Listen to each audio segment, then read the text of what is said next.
পড়ছি আমৃত্যু ভালোবাসি তোকে। পর্ব ৫। লেখনীতে সালমা চৌধুরী।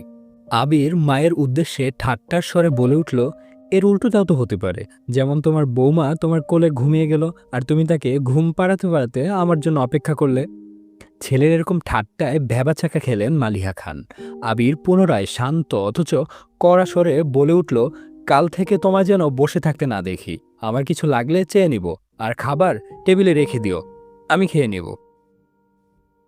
এই কথার কোনো উত্তর না দিয়ে মালিহা খান স্বাভাবিক কণ্ঠে বললেন, তানভীর, মেঘ এখনো খায়নি, একটু ডেকে আসবি, এখন খাবি কি না? তানভীর ঠিক আছে বলে উপরে গেল। আবিরও নিজের রুমে গেল। ৫ মিনিটে ড্রেস পাল্টে ফ্রেশ হয়ে নিচে নামছে। এতক্ষণে মেঘ খাবারের টেবিলে চলে এসেছে। ভেবেছিল ভাই ফ্রেশ হয়ে নামার আগেই তাড়াতাড়ি খেয়ে পালাবি সে। খাওয়া অর্ধেক হতেই তার দৃষ্টি নিবদ্ধ হয় সিঁড়ির পানে। কালো টি শার্ট আর ট্রাউজার পরে হাতে মোবাইল নিয়ে আপন মনে নামছে আবির। মেঘ সরু চোখে নিরীক্ষণ করছে আবিরকে। মানুষটাকে দেখে হৃদস্পন্দন বাড়তে লাগলো মেঘের। এখন সে স্পষ্ট অনুভব করছে তার বুকের ভেতরে কিছু একটা হচ্ছে, কিন্তু বোধগম্য হলো না কি হচ্ছে। নিজের অজান্তেই বুকের বাপাশে হাত রাখলো মেঘ। অনুভব করলো কিছু একটা অনবরত নৃত্য করছে বুকের ভেতর। আবিরের চেয়ার টেনে বসার শব্দে ঘোর কাটল মেঘের। সবেগে হাত নামিয়ে আনলো বুক থেকে। আবির মেঘের ঠিক বিপরীত চেয়ারটায় বসেছে। মেঘের ছোট্ট বুকটা অনবরত কেঁপেই যাচ্ছে। চোখ তুলে তাকাতে পারছে না মেয়েটা। শরীর কাঁপাকাঁপি আর হৃৎপিণ্ডের লাফালাফিতে সে বিদ্বিষ্ট। দিশেহারা অবস্থা অষ্টাদশীর। ইচ্ছে করছে ছুটে পালিয়ে যেতে আবিরের সামনে থেকে, কিন্তু পারছে না। মনে হচ্ছে পায়ে শিকল দিয়ে বাঁধা। মালিহা খান হঠাৎ মেঘের হাতে হালকা ধাক্কা দিলেন। কিরে, কি হলো তোর? দ্বিতীয়বার ঘোর কাটল মেঘের।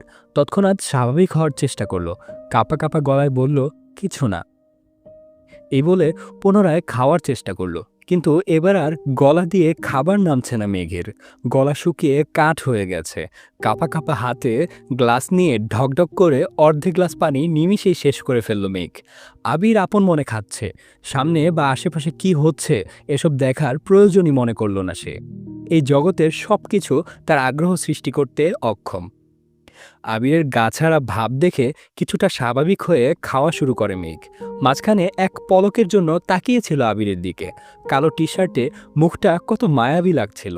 এলোমেলো চুল, খাওয়ার স্টাইল দেখে দ্বিতীয়বারের মতো ক্রাশ খেল অষ্টাদশী। কে বলতে পারে ২ দিন আগে পর্যন্ত আবিরের কোনো স্মৃতি ছিল না মেঘের মন মস্তিষ্ক জোরে। হঠাৎ মনে পড়লেও শুধু ওকে মেরেছিল এই স্মৃতিটাই মনে হতো, আর রাগে কটমট করত মেঘ। আর আজ বিকাল থেকে যতবার আবিরকে দেখছে ততবার মেঘের শীর্ণ বক্ষ ধড়ফড়িয়ে উঠছে। ছোটবেলা যে ভয়টা ভাইয়ের প্রতি বোনের ছিল সেটা আজ বদলে গেছে। আবিরের দৃষ্টি তাকে বরফের ন্যায় জমিয়ে দিচ্ছে প্রতিনিয়ত।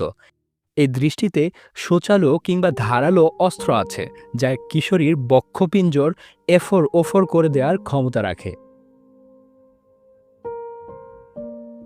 আবিরের দিকে এক দৃষ্টিতে তাকিয়ে হাবিজাবি চিন্তা করছিল মেঘ। আবির চোখ তুলে তাকাতেই মেঘের মনোযোগ ঘুরে গেল। আবিরের তপ্ত দৃষ্টি মনে হচ্ছে ফালা ফালা করে দিচ্ছে হৃৎপিণ্ডটা। দৃষ্টি সংযত করে চিবুক নামিয়ে নিল গলায়। সহসা মুখ বিবর চুপসে গেছে আম সত্ত্বের ন্যায়। দ্বিতীয়বার আবিরের দিকে তাকানোর স্পর্ধাটুকু হয়নি অষ্টাদশীর। এর মধ্যে মালিহা খান ছেলে আবিরের উদ্দেশ্যে বলে উঠলেন, তোর নতুন কোম্পানিটা কি না খুললে হয় না? তোর বাবা বিষয়টা ভালোভাবে নিচ্ছেন না। কেন বাবাকে রাগিয়ে দিচ্ছিস? তোর বাবা তোকে অনেক ভালোবাসে। শানিত স্বরে মায়ের দিকে তাকিয়ে আবির বলা শুরু করল, ছেলেরা সারা জীবন বাবাদের প্রিয় থাকতে পারে না। নিজের স্বপ্ন ইচ্ছেকে প্রাধান্য দিতে গিয়ে দূরত্ব বেড়ে যায় বাবা ছেলের। এটা অস্বাভাবিক কিছু না। যদি বাবার স্বপ্ন বা ইচ্ছের হাল প্রতিটা ছেলে ধরতো, তাহলে পৃথিবী এতটা এগিয়ে যেত না। আমাকেও দেশ ছেড়ে এত বছর বাহিরে পড়ে থাকতে হতো না। আব্বু নিজে এই কোম্পানি শুরু করেছিল। উনি যদি ওনার বাবার ইচ্ছেকে প্রাধান্য দিতেন তাহলে আজ এত দূর পৌঁছাতেন না। তাছাড়া আমি তো বলিনি বাবার ব্যবসা বাদ দিয়ে, বাবার স্বপ্ন বাদ দিয়ে আমি আমার স্বপ্নকে প্রাধান্য দেব। আমার স্বপ্ন একান্তই আমার, আমি দুদিকই সামলাবো। তুমি এসব নিয়ে অযথা চিন্তা করে নিজের শরীর খারাপ করো না। মালিহা খান চিন্তিত স্বরে বলে উঠলেন, এত চাপ আর দৌড়াদৌড়ি করে তো নিজে অসুস্থ হয়ে পড়বি বাবা। আবির গম্ভীর কণ্ঠে বলে উঠল, তোমাকে তো বললাম আমার জন্য দুশ্চিন্তা করতে হবে না। তানভীর মাঝখান থেকে বলে উঠল, ভাইয়ার জন্য চিন্তা করার মানুষ আছে বড় আম্মু, তুমি রিল্যাক্সে থাকতে পারো। মেঘ এতক্ষণ নীরবে খেলেও এই কথা শোনা মাত্রই ছোট দেহ কম্পিত হয় তার। আতঙ্কিত হয়ে তাকালো আবিরের দিকে। আবির তৎক্ষণাৎ ঘাড় ঘুরিয়ে তাকালো তানভীরের দিকে। অমনি মুখটা চুপসে গেল তানভীরের। করুণ স্বরে বলল, সরি ভাই। পিনপতন নীরবতা খাবার টেবিলে, কেউ কোনো কথা বলছে না। মেঘের মনটা সহসা খারাপ হয়ে গেল। তানভীর আবিরের একনিষ্ঠ ভক্ত, এক কথায় দুজন দুজনের বেস্ট ফ্রেন্ড। আবির গুরুগম্ভীর স্বভাবের, রাগী, কথা কম বলে, কিন্তু দিন শেষে আবিরের অপ্রকাশিত আবেগগুলো তানভীরকেই শেয়ার করে এসেছে এত বছর। এমনকি এখনও আবিরের থেকেও বেশি তানভীর ভালোবাসে আবিরকে। আবির যদি বলে সারা রাত এক পায়ে দাঁড়িয়ে থাকবি, তানভীর তাই করবে। অবশ্য করবে নাই বা কেন, সেই কলেজ লাইফ থেকে রাজনীতি করার ইচ্ছে তানভীরের। পড়াশোনাতে তার বিশেষ আগ্রহ ছিল না। বড় আব্বু এবং আব্বুকেও বলেছে কয়েকবার, তাদের করা জবাব, রাজনীতি আমাদের পছন্দ না, এ বাড়ির কেউ রাজনীতি করবে না। একদিন বাধ্য হয়ে ভাইকে কল করেছে তানভীর। ভালো মন্দ কথা শেষ করে তানভীর ভয়ে ভয়ে বলল, ভাইয়া তোমার সাথে আমার একটু কথা ছিল। আবির সাবলীল ভঙ্গিতে উত্তর দিয়েছিল সেদিন, রাজনীতি করতে চাস তাই তো? তানভীর নিজের কানকে বিশ্বাস করতে পারছিল না। আবির এত স্বাভাবিকভাবে কথাটা বলছে। তুই রাজনীতি কর, সমস্যা নাই, কিন্তু কিছু বিষয় মাথায় রাখবি। বিষয়টা দেখতে যতটা সহজ ততটা সহজ না। একনিষ্ঠ এবং সৎ থাকতে হবে তোকে। দলমত নির্বিশেষে তোকে সত্যের পথে চলতে হবে। পাচাটা স্বভাব যেন না হয়। তানভীর ভয়ে ভয়ে বলল, বড় আব্বু আর আব্বু তো রাজিই হচ্ছে না। আবির হেসে উত্তর দিয়েছিল, ওইসব আমি সামলে নেব, তুই আমায় কথা দে, তুই তোর জায়গায় সৎ থাকবি আর যে কোনো সমস্যা আমায় শেয়ার করবি।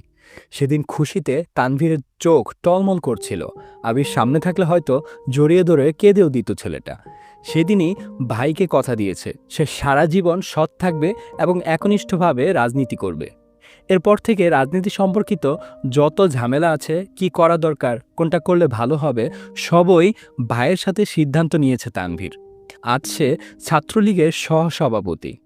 সবটুকু ক্রেডিট আবিরের। আগামী বছর মেয়র নির্বাচনের পরে নতুন করে সভাপতি করা হবে, তাই তানভীর চেষ্টা করছে যেন এইবার সভাপতি হতে পারে। তানভীরের রাজনীতির জন্য বাবা চাচার সাথে আবিরের কথা কাটাকাটি সেই শুরু থেকেই, কিন্তু আবিরের এক কথা, তানভীর রাজনীতি করবে। আজ সন্ধ্যায়ও বাবা চাচার মুখের উপর বলেছিল তানভীরকে কোনো প্রকার বাধা যেন না দেওয়া হয়। তানভীরের জীবনে আবির গাছের ন্যায়, যার ছায়ায় তানভীরের অবস্থান। ভাই ছাড়া তানভীর অসহায়। খাওয়া শেষ করে আবির নিজের রুমে চলে গেছে, তানভীরও চলে গেছে, কিন্তু বসে আছে মেঘ। সে খাবার টেবিলে সবার আগে এসেছিল, ভেবেছিল ভাইয়ের আগে খেয়ে পালাবে, কিন্তু তা আর হলো কই। আবিরের জীবনে কেউ আছে, এই কথাটাই মাথায় ঘুরপাক খাচ্ছে অষ্টাদশীর।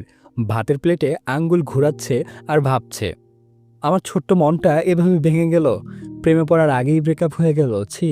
তৎক্ষণাৎ নিজের মনকে নিজেই সান্ত্বনা দিচ্ছে, থাক মন খারাপ করিস না, ছেলেটা ভালো না। মনে নেই তোকে ছোটবেলায় মেরেছিল, আজ তো হিটলার। তোর জীবনে রাজপুত্র আসবে, যার জীবনে রাজ করবি শুধু তুই। মালিয়া খান মেঘের হাতে পুনরায় ধাক্কা দিয়ে বলল, থাক তোর আর খেতে হবে না। এতে হুঁশ ফিরে মেঘের। মেঘ কিছু বলার আগেই খাবারের প্লেট সামনে থেকে নিয়ে যেন উনি। বড় আম্মুর এসব কর্মকাণ্ডে আহাম্মক বনে যায় মেঘ। মালিয়া খান বলে ওঠেন, এভাবে 14 ঘন্টা ভাত নিয়ে বসে থাকলে বিষ হয়ে যাবে খাবার। মেঘেরও খাবার খাওয়ার তেমন ইচ্ছে নেই আর। সে তো নিজেকে সান্ত্বনা দিতে ব্যস্ত। হাতটা ধুয়ে রুমের দিকে যাচ্ছে। মালিয়া খান মেঘকে ডেকে আবার বললেন, তোর কি পেট ভরেছে, নাকি নতুন করে খাবার দিব তোকে? আর খাবো না, এটুকু বলে রুমে চলে আসে মেঘ। পড়তেও ইচ্ছে করছে না মেয়েটার, চুপচাপ শুয়ে আছে। চোখ বন্ধ করতেই বেসে ওঠে আবিরের হাসি। বাইক এনে যখন হাসি মুখে বলছিল, কথাগুলো কানে ভেসে আসছে। কি সুন্দর করে কথা বলে মানুষটা, তাকানোর ধরন, রাগলে কুঁচকে ফেলা ঘন ব্রুগুলো, সবে যেন চোখের সামনে ভাসছে মেঘের। সঙ্গে সঙ্গে চোখ খুলে ফেলে মেঘ। বুক ভেঙে আসে কষ্টে। এ লোক আমার ভাবনায় কেন আসছে বারবার? এ লোক তো অন্য কারো, এ বলে অভিমানে ঘুমিয়ে পড়ে মেঘ। আজ শুক্রবার সকাল থেকে বাড়িতে হইচই শুরু হয়ে গেছে। মিম, আদি আর মেঘ দুষ্টামি করছে। আড্ডায় মাতিয়ে তুলেছে ড্রয়িং রুম। 3 ঝা রান্নায় ব্যস্ত। আবির বাড়ি ফিরেছে বলে আবিরের 2 মামা, 2 খালা, তাদের বাচ্চারা সবাই দেখতে আসবে। মিম আর মেঘের মামা খালাদের বাড়ি থেকেও বেড়াতে আসবে মানুষ। বেশিরভাগ মানুষই চাকরিজীবী, যার ফলে শুক্রবার ছাড়া কারও সময় নেই। ইকবাল খান ব্যস্ত বাজার করা নিয়ে, যখন যা লাগছে উনি ছুটছেন আনার জন্য। তানভীরের সকাল থেকে কোনো খোঁজ নেই। সকালে নাস্তা করে বেরিয়েছে, পার্টি অফিসে কাজ আছে, বিকালে ফিরবে বলে চলে গেছে। এজন্য মেঘের কোনো ভয়ডর নেই। আপন মনে আড্ডায় মগ্ন মেয়েটা। হঠাৎ উপরে করিডোর থেকে আবির ডাক দিল মাকে, আম্মু একটু কফি দিতে পারবে? এই বলে রুমে চলে গেল পুনরায়। উত্তর শোনারও প্রয়োজন মনে করেনি সে। মালিহা খান কফি করে মেঘকে ডাক দিলেন, কফিটা আবিরকে দিয়ে আয় তো মা। তৎক্ষণাৎ মেঘের মনে পড়ে গেল গত রাতের কথা। সহসা বলে উঠল, আমি কেন, মিম দিয়ে আসুক। মালিহা খান কিছুটা বিরক্তি নিয়ে বলল, ওরা নিলে ফেলে দিবে, তখন আরেক মুসিবতে পড়ব। বাড়িতে একটু পর মেহমান আসবে, জানা মা। মেঘ আর কথা না বাড়িয়ে ধীর পায়ে হাঁটতে হাঁটতে আবিরের দরজা পর্যন্ত আসলো। গলা শুকিয়ে যাচ্ছে মেঘের, বুকের ভেতরের ধুকপুকটা বেড়ে যাচ্ছে, হাত পা কাঁপছে। আস্তে আস্তে দরজায় টোকা দিল মেঘ। আবির, দরজা খোলা আছে। কাঁপা কাঁপা হাতে দরজা ধাক্কা দিল মেঘ। আবির ল্যাপটপে কি যেন করছে, তাকিয়েও দেখল না কে এসেছে। আবির, এখানে রেখে যা। মেঘ হাঁটতে পারছে না, হাত আরও বেশি কাঁপছে এখন, পায়ে একটুকু জোর পাচ্ছে না, ঠায় দাঁড়িয়ে আছে আগের জায়গায়। আবির ল্যাপটপ টেবিলে রেখে মেঘের মুখোমুখি এসে দাঁড়িয়েছে। হাত থেকে কফির কাপটা নিয়ে ড্রেসিং টেবিলের সামনে রাখে। মেঘের সেদিকে কোনো মনোযোগ নেই, তার মস্তিষ্কের প্রতিটা নিউরন ছুটছে এদিক সেদিক। বডি স্প্রের তীব্র ঘ্রাণে হুঁশে ফেরে মেঘ। তার থেকে 1 ফুটের দূরত্বে দাঁড়িয়ে আছে আবির। আচমকা এইভাবে এসে দাঁড়ানোয় একটু ভ্যাবাচেকা খেল মেয়েটা। মেঘ সঙ্গে সঙ্গে ঘুরে গেল, নিজের উপর জোর খাটিয়ে পা বাড়ায় দরজার দিকে। সবেগে সুদূর হস্তে মেঘের কনুই চেপে ধরল আবির। কড়া কণ্ঠে বলল, এদিকে তাকা। অনিচ্ছা সত্ত্বেও ঘুরে দাঁড়ালো মেঘ। চিবুক নেমে গলায় আটকালো, সারা শরীর কাঁপছে। শীতল স্বরের হুমকিতে কানের লতি গরম হয়ে যাচ্ছে, সাথে আবিরের শরীরের আর বডি স্প্রের তীব্র গন্ধ নাকে লাগছে মেঘের। আবির পুরো কণ্ঠে বলল, কফিটা টেবিলে দিয়ে আসতে বলেছিলাম, কথা কানে যায় না? এতটুকু বলতেই মেঘ হেলে দুলে পড়ে যেতে নেয়। টালমাটাল মেয়েটার বাহু ধরে সোজা দাঁড় করিয়ে দিল আবির। জ্ঞান হারাতে হারাতেও যেন হারায়নি মেঘ। আবিরের চাউনিতে তীক্ষ্ণতা, গম্ভীর কণ্ঠে বলল, তুই কি পুষ্টিহীনতায় ভুগছিস? অবশ্য ভুগবি নাই বা কেন? খাবার প্লেটে আঙুল ঘুরালে কি আর শরীরে পুষ্টি হবে? প্রথমে গম্ভীর কণ্ঠে বললেও শেষটা যেন মজার ছলেই বলল। মেঘের শরীর গামছে। কে বোঝাবে এই লোকটাকে, যাকে দেখলে অষ্টাদশীর সব শক্তি নিমিষে মিলিয়ে যায় কোথায় যেন, যার দৃষ্টি কেড়ে নেয় তার সমস্ত ধ্যান জ্ঞান মনোনিবেশ। আবির সাবলীল ভঙ্গিতে বলে উঠল, যেতে পারবি নাকি দিয়ে আসবো? নিজেকে সামলে মেঘ বলল, পারবো। তারপর গুটি গুটি পায়ে রুম থেকে বের হয়ে যায় মেঘ। আবির তাকিয়ে আছে অষ্টাদশীর হাঁটার পানে। মেঘ কোনো রকমে নিজের রুম পর্যন্ত এসেছে, এক দৌড়ে এসে খাটে শুয়েছে। মন মস্তিষ্ক অস্বাভাবিকভাবে লাফালাফি করছে। কয়েক মুহূর্তের মধ্যে নিজের অস্তিত্ব খুঁজে পেল না, সেন্স হারিয়ে পড়ে আছে বিছানায়। 11টার পর থেকে মেহমান আসা শুরু হয়েছে। বাড়িঘর ভরে গেছে আত্মীয় স্বজনে। মিম আদি গোসল করে সেজেগুজে গল্প করছে সবার সাথে। আবির একেবারে নামাজের সময় ঘর থেকে বের হয়েছে। টুপি পাঞ্জাবি পরায় অন্যান্য দিনের থেকেও অনেক সুন্দর লাগছে ছেলেটাকে। সবাইকে সালাম দিয়ে টুকটাক কথা বলে মামাদের সাথে বেরিয়ে যায় নামাজ পড়তে। মেঘের দেহ এখনও বিছানায় লেপ্টে আছে। বোনকে খুঁজতে মিম উপরে গিয়ে দেখে মেঘ ঘুমাচ্ছে। ডাকতে ডাকতে মেঘের ঘুম ভাঙে। মিম, আপু ও আপু উঠো, এখনও ঘুমোচ্ছ কেন? বাড়িতে মেহমান চলে আসছে, আজান পড়ে গেছে অনেকক্ষণ আগে, উঠো। নামাজ পড়ে রেডি হও, আম্মু আমায় পাঠাইছে তোমায় ডাকতে। কিছুক্ষণ পর মেঘের জ্ঞান ফেরে। পাশের দেয়ালে টানানো দেয়াল ঘড়ির দিকে তাকায়। 1:15 বাজে। তৎক্ষণাৎ শোয়া থেকে উঠে বসে। আবিরকে কফি দিতে গেছিল 8:30 থেকে 9টার মধ্যে। 4 ঘন্টার উপরে তার জ্ঞান ছিল না। 5 মিনিট বসে তারপর গোসলে চলে যায়। নামাজ পড়ে আবিরের দেয়া একটা জামা পরে নিল মেঘ। বেগুনি রঙের গাউন, মোটামুটি গর্জিয়াস। চুলগুলো খোপা করে নিল। এত লম্বা চুল ছেড়ে রাখলে কিছুই করতে পারবে না সে। মুখে হালকা ফেস পাউডার দিয়ে গোলাপি রঙের লিপস্টিক দিল হালকা করে। রুম থেকে বের হলো প্রায় 3টার দিকে। মামা খালারা সবাই খেতে বসেছে। ছোটদের খাওয়া শেষ। রুম থেকে বের হয়ে করিডোরে দাঁড়িয়ে পরিস্থিতি বোঝার চেষ্টা করছে সে। বাড়িতে এত হইহুল্লোড়ের শব্দে মাথা ধরে ফেলছে মেঘের। নজর পড়ে সোফার দিকে।